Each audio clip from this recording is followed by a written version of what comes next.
অনন্য স্বাদের কাঁচা আমের কাশ্মীরি আচার। আমগুলো কেটে ভিনেগারে ভিজিয়ে রেখেছি। কিছু আদা কুচি, 2 দারচিনি, 2 এলাচ নিয়েছি। শুকনো মরিচগুলো বিচি ছাড়িয়ে কুচি কুচি করে কেটে নিয়েছি। ফ্রাই প্যানে 700 গ্রাম চিনি দিয়েছি আর আমে ভেজানো সেই ভিনেগারটা দিয়েছি। চিনিটা ডিসলভ হওয়ার জন্য অপেক্ষা করছি। আমি এখানে কোনো পানি ব্যবহার করিনি, আমের ভিনেগারটাই দিয়েছি।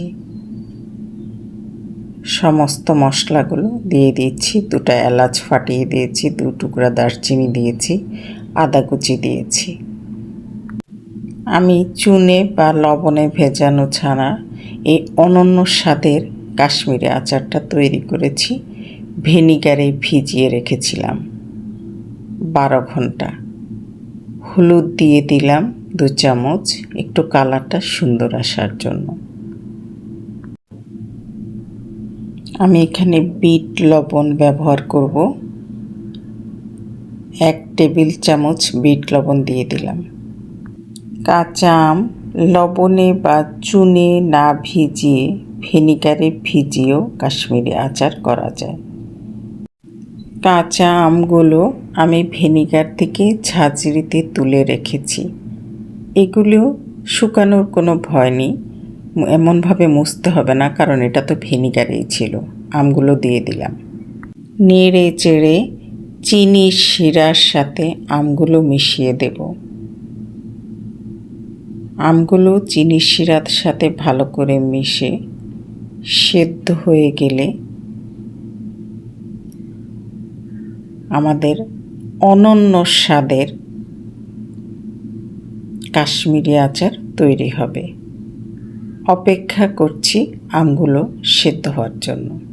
কিছু তেজপাতা দিয়ে দিলাম, তেজপাতাগুলো কেটে দিয়েছি। কাশ্মীরি আচারে দারচিনি, এলাচি, তেজপাতা দিলে ফ্লেভারটা অনেক ভালো আসে। শুকনো মরিচ কুচিগুলো দিয়ে দিলাম। ঝাল মিষ্টির একটা ব্যালেন্স হবে।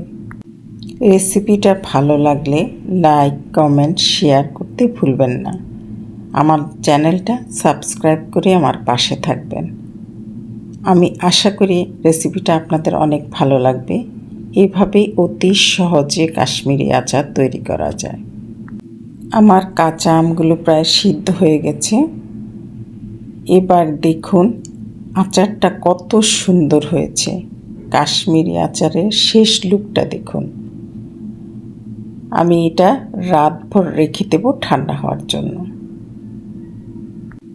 আমগুলো ট্রান্সপারেন্ট হয়ে গেছে এবং একটাও ভেঙে যায়নি।